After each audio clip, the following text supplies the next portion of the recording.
Blížia sa nám Vianoce, čas, kedy sme celá rodina pohromadne a jeme dobré jedlo. Ja sa každý rok teším na vianočné koláče a preto z toho nevynechávam ani Griffina. Tak si poďme spolu upiecť medovničky pre psy.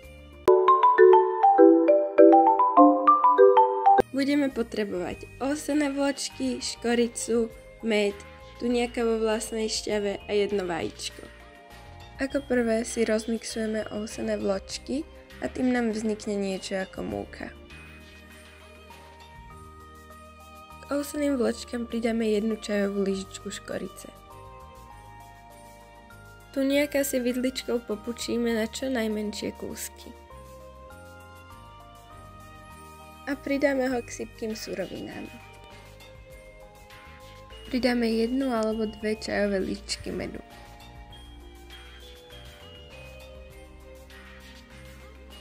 Samozrejme nesmieme zabudnúť na našho pomocníka. Pridáme 1 vajíčko a celé to zamiešame.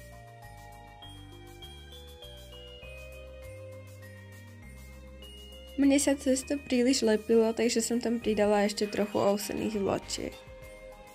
Keď už máme všetko poriadne zamiešané, cesto prikryjeme sáčkom a necháme ho asi 20 minút odpočívať v chladničke. Cesto si vyvaľkáme na hrúbku asi 1 cm, keďže nám medovníčky nenarastú. Plech si vystelieme papierom na pečenie a môže sa vykrajovať.